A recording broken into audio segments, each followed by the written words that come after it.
כאן רשת ב' אריה גולן. כאן רשת ב'. איתנו מי שהיה ראש עיריית חיפה שנים רבות ומתמודד שוב על ראשות עיר הכרמל, יונה יהב, בוקר טוב. בוקר טוב מחיפה היפה.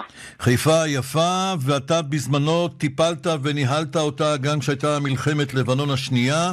אנחנו כולנו מסתכלים עכשיו צפונה בתקווה שלא תיפתח חזית שנייה, לא תיפתח מלחמה בצפון ככה בהיקף מלא.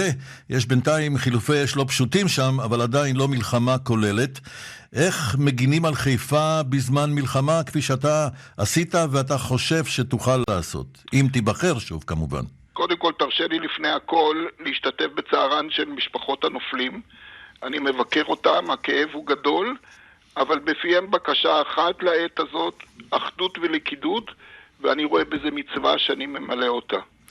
אני מעמיד את עצמי בעת הזאת לרשותה של ראשת העיר ועובדי העירייה, והיא קיבלה את ההתנדבות שלך בשמחה? היא קיבלה, אני לא יודע אם בשמחה, אבל אני אסייע בכל מה שהיא תבקש, על מנת שחיפה תהיה מוכנה הכי טוב, מאחר וכפי שאמרת, אני מנוסה מאוד לא רק במלחמת לבנון השנייה, אלא גם בשריפות הענק שעטו על העיר הזאת. אני מגבה אותה ואת כל עובדי העירייה, ואני אעשה כל מה שאני אדרש. מה צריך לעשות עכשיו בחיפה? קודם כל, דבר ראשון, צריך לפרוס בכל האזורים הציבוריים ממ"דים ניידים. זאת המצאה של העת האחרונה, וצריך לבצע אותה, וגם לרשת את כל מערכת החינוך במקום שאין ממ"דים, כי בנוסף אסור לנו לוותר על שנת הלימודים. אין מספיק ממ"דים בתוך הבניינים החיפנים? ממש לא. כי יש אזורים שנבנו בשנות ה-50 ולפני 100 שנה אין להם ממ"דים. וגם אני אספר לך, אני אישרתי איזה 5,000 ממ"דים בתקופתי, נבנו רק 40, כי ביתרת המקומות היו סכסוכים בין השכנים וחבל שכך. ואת זה צריך לוותר על זה, צריך לעשות את הממ"דים, כי הם מגינים על האנשים. אני גם זה שפיניתי את מפעל האמוניה שהיה בסכנה נוראית לכל הסביבה, כעת יש לעשות כדי לפעול להרחקת החומרים המסוכנים. יש עדיין חומרים מסוכנים במפרץ חיפה? רידדו אותם אמנם, אבל לא, הם לא נעלמו.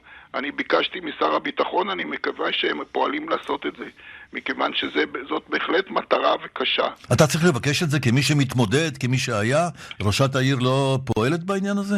אין לי ביקורת כרגע, זה לא זמן לביקורת, אבל אני חושב שצריך להפעיל לחצים. המדינה והמפעלים לא תמיד משתפים פעולה בהקשר הזה, וחבל שכך. מה עוד היית עושה עכשיו, יונה יהב, אילו אתה שם בלשכת ראש עיריית חיפה? הייתי קורא לכולם לשמור על השגרה ולשמע להוראות פיקוד העורף, מכיוון שהמשך החיים הם הניצחון הכי משמעותי על החיזבאללה שמבקש לשבש לנו את החיים. ובמקביל לכך שנשמעים לפיקוד העורף ועושים בדיוק מה שהוא מראה לנו לעשות, אנחנו צריכים להמשיך את החיים הרגילים ובכך לנצח. זה נכון גם לגבי כל היישובים שפונו מהתושבים שלהם בצפון הארץ, או ששם היית מציע עדיין לא לחזור, כי עדיין יש סכנה?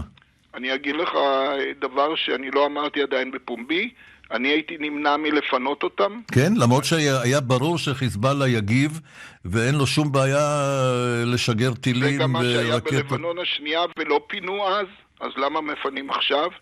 יש לזה, זה יצר חור במפה שלנו שאני לא יודע אם נוכל להתגבר עליו.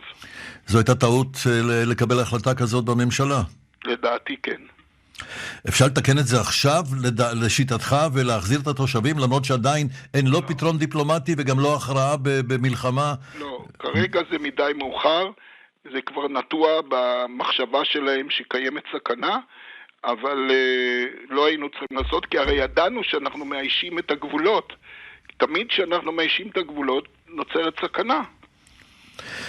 טוב, שמענו את הדברים, הם כנראה יגיעו לכל האוזניים שצריכות לשמוע אותם. יונה יהב, בעבר ראש עיריית חיפה, ואתה שמתמודד שוב על ראשות העיר, אני מודה לך. בוקר טוב, תודה רבה לך, בוקר נעים.